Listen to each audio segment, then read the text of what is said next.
মেডিকেলে ভর্তি পরীক্ষায় কোটা পদ্ধতি বাতিলের দাবিতে বিক্ষোভ করেছেন শিক্ষার্থীরা। আজকের মধ্যে ফলাফল সংশোধনের দাবি করেছেন তারা।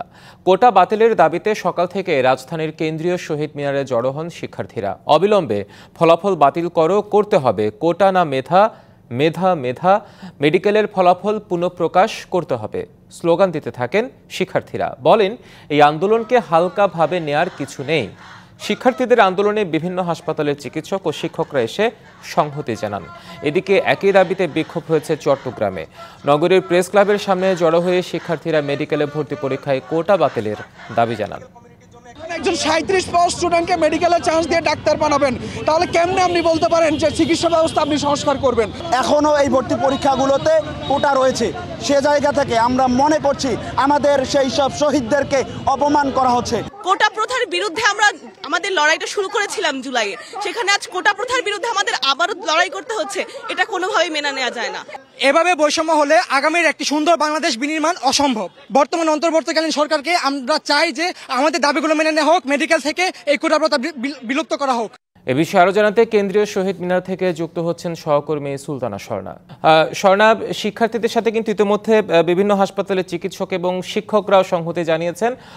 এখন পর্যন্ত তারা আজকের মধ্যে এ নিয়ে মন্ত্রণালয়ের যে সদুত্তর সেটি আশা করছেন। সে যদি না হয়, সে সদুত্তর যদি না মিলে, তাহলে তাদের কর্মসূচি কোন দিকে যেতে পারে বলে মনে করছেন? শিক্ষার্থীদের সাথে কথা বলার সুযোগ হয়েছে কিনা?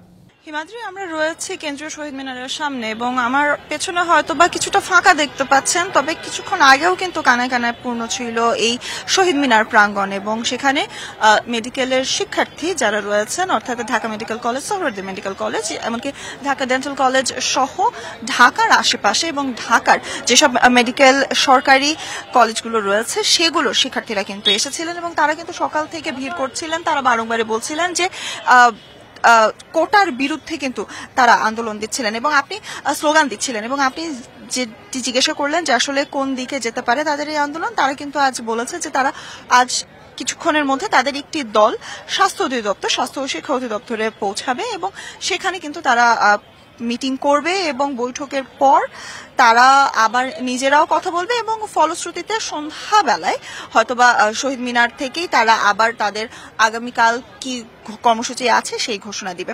তবে সেক্ষেত্রে একটি জিনিস আসলে যোগ করতে চাই, তারা কিন্তু বারংবারই বলছে যে যেহেতু এবারের অর্থাৎ গতকাল যে রেজাল্টটি পাবলিশ হয়েছে সেই ফলাফলেও যেহেতু কোটার ছিল, কোটার বিলুপ্তি যেমন তারা কামনা করছে, তার পাশাপাশি নতুন করে কিন্তু রেজাল্ট পাবলিশ করার জন্য, অর্থাৎ পরীক্ষার ফলাফল প্রকাশ করার জন্য কিন্তু তারা আজ আবারও হুঁশিয়ারি দিয়েছে।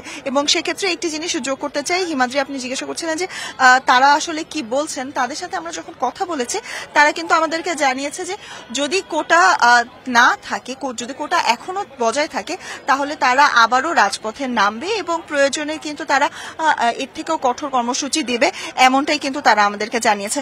তবে এখন পর্যন্ত হিমাদ্রি যদি বলি, স্বাস্থ্য অধিদপ্তর এবং শিক্ষা অধিদপ্তরে দুটি প্রতিনিধি দল কথা বলতে গিয়েছে এবং তাদের আসলে মিটিং এর পরে তারা ফলশ্রুতিতে কি জানাবে সেটা আসলে দেখার বিষয়। এবং তার পাশাপাশি আগামীকালও তারা শহীদ মিনারে জড়ো হতে পারে এই ধরনের একটি আভাস যেমন দেওয়া হয়েছে। তার পাশাপাশি কিন্তু মঙ্গলবারের মধ্যে নতুন করে ফলাফল প্রকাশের যে আলটিমেটামটি দেওয়া হয়েছে তার পরিপ্রেক্ষিতেই কিন্তু আসলে বোঝা যাবে যে আন্দোলনটি কোন দিকে যাচ্ছে।